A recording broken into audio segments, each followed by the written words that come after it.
Hey everybody, this is Perch. So, as viewers of the show know, I'm a father of two daughters, and they sometimes come on. It's been a while.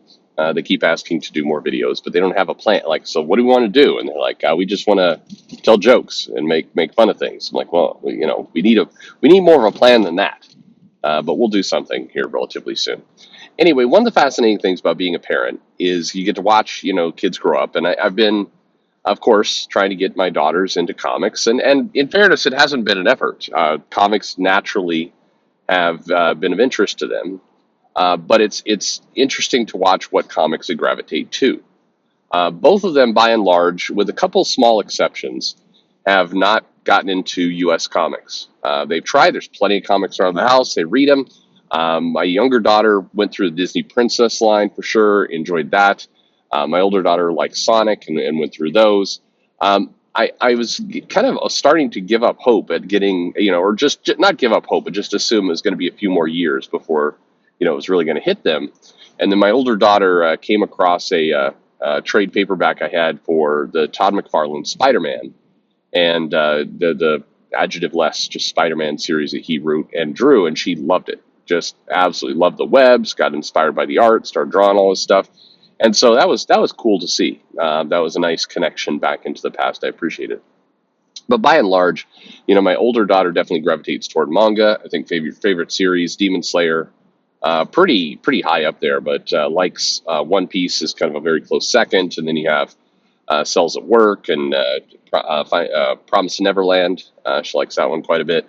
But what's sad to me is I cannot get her into the Rumiko Takahashi stuff. I've tried with Ranma. I've tried with a number of different series. She just doesn't go for it, which hurts my heart just a little bit. But anyway, my younger daughter, on the other hand, is very much into the Babysitter Club books, the ones that are kind of the graphic novels for girls. Definitely went through, Guts and the Raina Telgemeier books and all those, and has had some interest in some of the DC books that I've left out. But really, it's clear that the interests are different.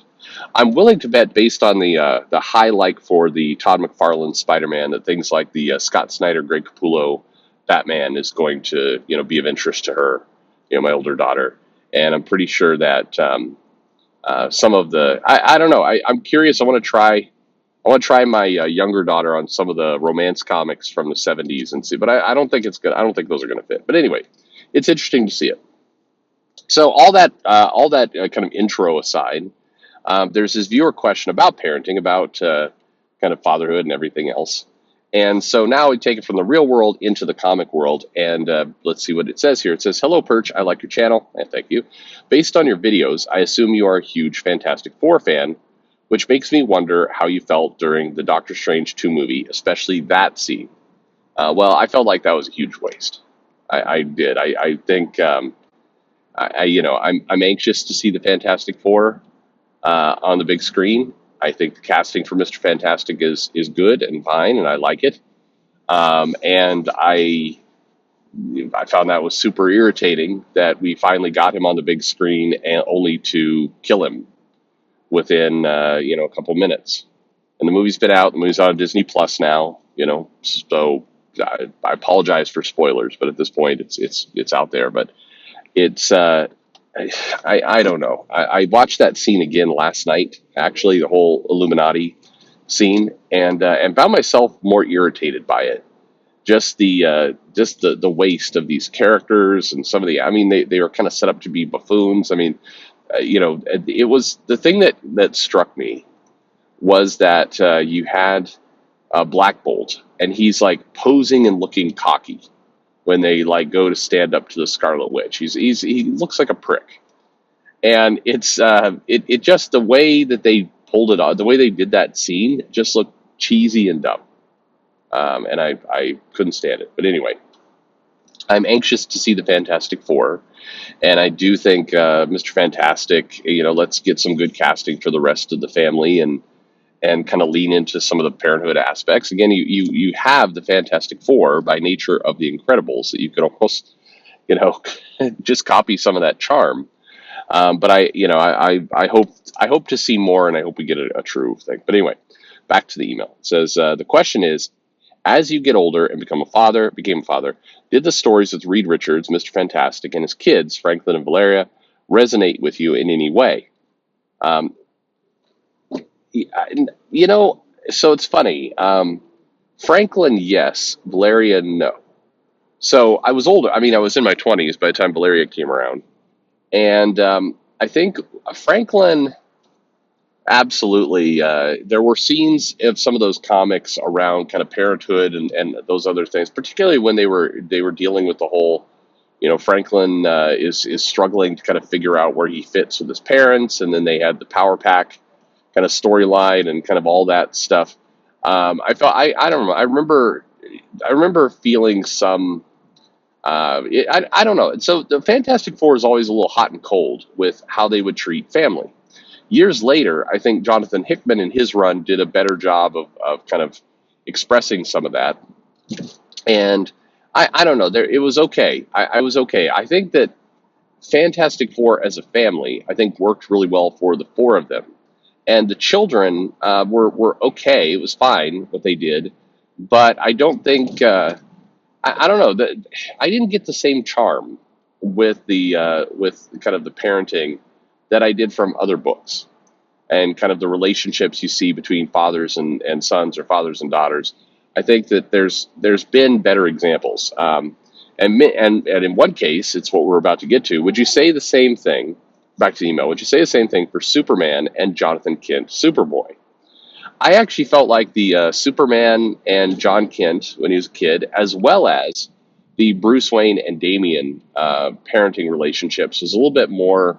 I don't know. It resonated with me more, just in terms of it felt more like the comic was exploring kind of what it meant to have a child and kind of how you protect them and where you don't and kind of I felt like that was to me that parent child relationship was a little stronger.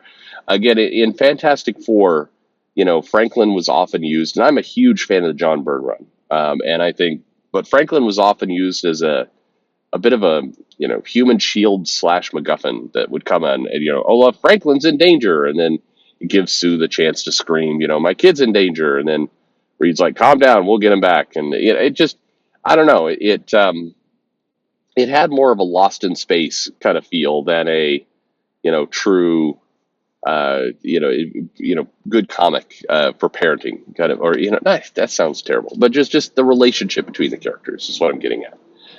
Anyway, back to the mail. I'm curious about your thoughts about superheroes growing to become parents, and if every hero should go this route.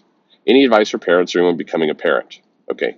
Well, first question. I mean, if it's done well, I think it's fine. I don't think you should have every hero become a parent, but I do think that some. I think that the Marvel universe and the DC universe right now is pretty light on marriage and family.